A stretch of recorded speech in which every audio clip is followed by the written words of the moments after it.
Bonjour, bienvenue dans cette nouvelle vidéo consacrée donc au livre Le secret de l'univers. Aujourd'hui le deuxième message.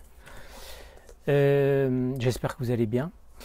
Vous allez voir que dans ce deuxième message, Jacques-Michel Sorde reprend ce que je considère comme les deux grands facteurs, les deux grands moyens, les deux grands facteurs, oui, d'une prière efficace. Donc j'y reviendrai, vous allez voir. Donc, la pensée est matière. Dans l'univers, tout est matière. La pensée, comme l'esprit de l'homme, est matière. De matière subtile, elle se transforme en matière tangible par les êtres de chair et d'os sous l'impulsion d'une pensée convenablement construite et entretenue par la foi de l'attitude mentale positive d'un homme conscient de sa nature divine. Cette loi éternelle de l'univers doit d'abord produire ses effets dans la construction de ta personnalité avant que tu puisses à ton tour l'utiliser pour atteindre tes buts et créer autour de toi du bien-être pour tes semblables. Les ingrédients de toute création. Alors on y vient. Quels sont ces ingrédients ? J'aurais peut-être pu dire ce qui vient avant, mais non. On parle de la loi de la création spirituelle. Premièrement, et on vient au fameux secret dont je vous ai parlé, tu dois concevoir dans ton esprit ce que tu désires et méditer. Tu devras ensuite, de la manière la plus précise possible, imaginer, en gros caractère, ce que tu désires obtenir jusqu'à ce que ce soit tangible dans ton esprit.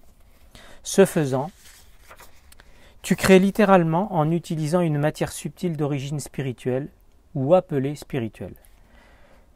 Troisièmement, il te suffira ensuite d'entretenir avec persévérance l'image de ce que tu désires pour acquérir la foi qui te permettra de réunir les éléments nécessaires pour transformer cette matière subtile en matière tangible. En résumé, tout ce que tu pourras croire comme possible, tu le réaliseras. Tout ce que tu pourras concevoir dans ton esprit et que tu pourras croire comme possible, tu le réaliseras. La clé de la certitude. Si tu veux savoir si tes désirs sont en harmonie avec l'univers, tu dois redevenir semblable à un petit enfant. Tu méditeras alors dans ton cœur.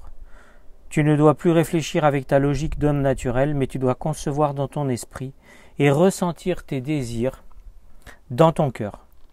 Si ton désir est juste, tu ressentiras, voyez le mot ressentira, tu ressentiras dans ton cœur une chaleur, juste au niveau du plexus solaire, qui te remplira de joie. Tu sauras alors que ce que tu as pensé est réalisable valablement. Voici la clé du message. Vous devrez lire ce message chaque matin à votre réveil, après le repas de la mi-journée. De même, vous relirez cette clé à voix haute chaque soir avant de vous endormir. Et ceci pendant 14 jours avant de commencer l'étude du message suivant. Je suis d'abord créé spirituellement. Et je sais que la pensée, matière subtile, peut convenablement construite et entretenue par la foi, se transformer en son équivalent physique. Ainsi, tout ce qu'un homme peut concevoir dans son esprit comme une chose possible, il peut l'atteindre. Je suis d'abord créé spirituellement. Je vais améliorer ma personnalité en entretenant chaque jour dans mon esprit l'image de l'homme que je veux être. Je suis d'abord créé spirituellement. Comme un petit enfant, je vais retrouver la capacité de ressentir et de mettre mon cœur et mon esprit en harmonie avec les lois infinies de l'univers. Je suis d'abord créé spirituellement. Et je sais que je construirai mon avenir sur le roc, en mettant mes désirs en harmonie avec des pensées justes. Seul l'amour de mes semblables, sans exception, et la justice de mes désirs me permettront d'éviter la faillite de mes buts. Je suis d'abord créé spirituellement. Je ne permettrai donc jamais à l'adversité et aux échecs passagers de me faire connaître le découragement.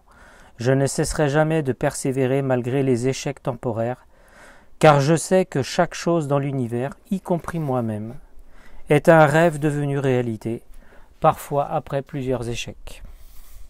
Je suis d'abord créé spirituellement. Je respecterai et protégerai chaque jour les petits-enfants en m'efforçant de leur ressembler. Je sais qu'en utilisant la force créatrice de l'imagination, mes pensées justes, entretenues et ressenties dans mon cœur avec foi, m'apporteront de succès en succès le bonheur, la félicité et la réussite d'éternité en éternité. Je suis d'abord créé spirituellement. La suite pour le prochain message, le troisième message. Je vous souhaite une bonne soirée, une bonne journée et à la prochaine.